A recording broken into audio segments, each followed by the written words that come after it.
নমস্কাৰ বন্ধুসকল, মই বানাইছোঁ আপোনালোক সকলোকে মোৰ ইউটিউব চেনেলতে স্বাগতম জনাইছোঁ।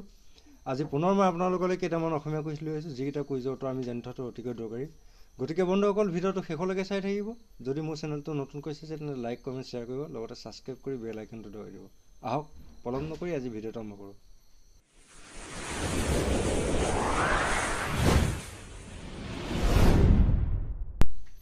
বন্ধুসকল, আজি প্ৰথম কুইজটো হৈছে অসমত চাহগছ কোনে আৱিষ্কাৰ কৰিছিল? হয় বন্ধুসকল, অসমত চাহগছ কোনে আৱিষ্কাৰ কৰিছিল? উত্তৰটো নিশ্চয় আপোনাৰ মনত আছে। মনত আছে যদি কমেণ্ট কৰি জনাব মোক।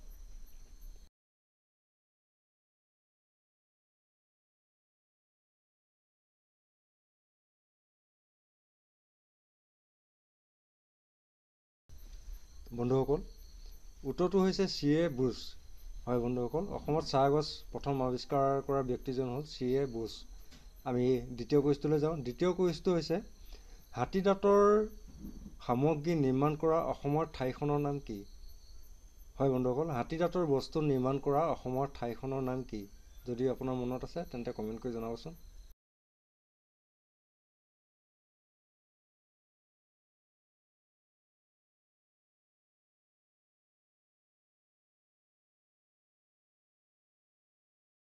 হয় বন্ধুসকল, উত্তৰটো হৈছে বৰপেটা। হাতী দাঁতৰ বস্তু তৈয়াৰ কৰা ঠাইখনৰ নাম হ'ল বৰপেটা। আমি পাছৰ কুইজটোলৈ যাওঁ।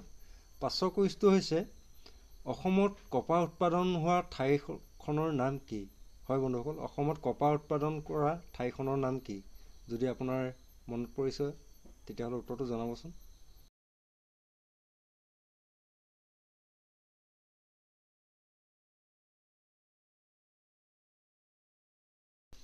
হয় বন্ধুসকল, উত্তৰটো হৈছে মিকিৰ পাহাৰ। হয় বন্ধুসকল, অসমত কপাহ উৎপাদন হোৱা ঠাইখনৰ নাম হ'ল মিকিৰ পাহাৰ। আমি পাছৰ কুইজটোলৈ যাওঁ। পাছৰ কুইজটো হৈছে অসমত প্ৰথম তেল শোধনাগাৰটো কিমান চনত স্থাপন কৰা হৈছিলে?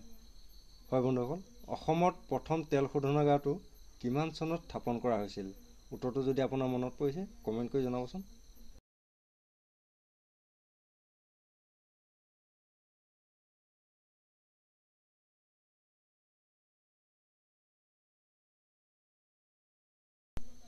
হয় বন্ধুসকল, উত্তৰটো হৈছে 1901 চনত।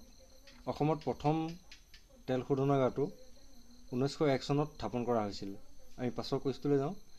পাছৰ কুইজটো হৈছে বিশ্বৰ সৰ্বপ্ৰথম চাহ গৱেষণা কেন্দ্ৰটো অসমৰ কোন ঠাইত অৱস্থিত? হয় বন্ধুসকল, বিশ্বৰ সৰ্বপ্ৰথম চাহ গৱেষণা কেন্দ্ৰটো অসমৰ কোন ঠাইত অৱস্থিত? যদি আপোনাৰ মনত পৰিছে উত্তৰটো কমেণ্ট কৰি জনাব।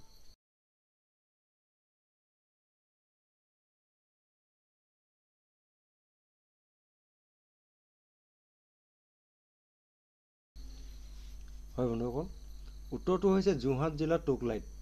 হয়, উত্তৰটো হৈছে যোৰহাট জিলাৰ টোকলাইত। আমি পাছৰ কুইজটোলৈ যাওঁ। পাছৰ কুইজটো হৈছে ৰেলগাড়ীৰ ইঞ্জিন মেৰামতিৰ কাৰখানা অসমৰ কোন ঠাইত আছে? হয় বন্ধুসকল, অসমৰ কোন ঠাইত ৰেলগাড়ীৰ ইঞ্জিনৰ মেৰামতিৰ কাৰখানা আছে? উত্তৰটো যদি আপোনাৰ মনত পৰিছে কমেণ্ট কৰি জনাবচোন।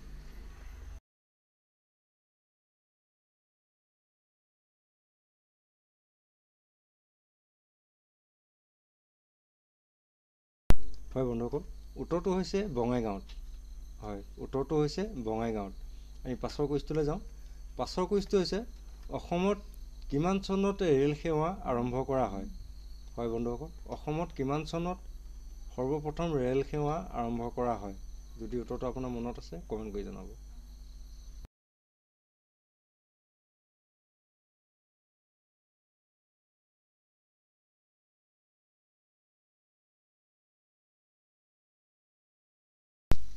হয় বন্ধুসকল, উত্তৰটো হৈছে 1884 চনত। অসমত সৰ্বপ্ৰথম ৰেল সেৱা আৰম্ভ কৰা হয় 1884 চনত।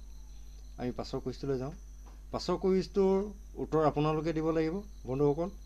যিসকলে শুদ্ধ উত্তৰ দিব সেইসকলৰ নাম মই অহা খণ্ডত প্ৰকাশ কৰিম। আৰু বন্ধুসকল, আজি কুইজৰ শিতানত আপুনি কেইটা উত্তৰ দিব পাৰিছিলে মোক কমেণ্ট কৰি জনাবচোন। আহক তেতিয়াহ'লে আমি পাছৰ কুইজটোলৈ যাওঁ। পাছৰ কুইজটো হৈছে অসমৰ প্ৰথমজন চাহ খেতিয়ক কোন আছিল? হয় বন্ধুসকল, অসমৰ প্ৰথমজন চাহ খেতিয়ক কোন আছিলে? বন্ধুসকল, আজি শেষৰ কুইজটোৰ উত্তৰ আপোনালোকে দিব। কমেণ্ট বক্সত মোক কমেণ্ট কৰি জনাব। যদি ভিডিঅ'টো আজি ভাল লাগিলে তেতিয়াহ'লে এটা লাইক কৰি দিব। যদি মোৰ চেনেলটো নতুনকৈ চাই আছে তেন্তে ছাবস্ক্ৰাইব কৰি বেল আইকনটো দবাই দিব। তেতিয়াহ'লে আজিলৈ আহোঁ বন্ধুসকল, জয় অসম।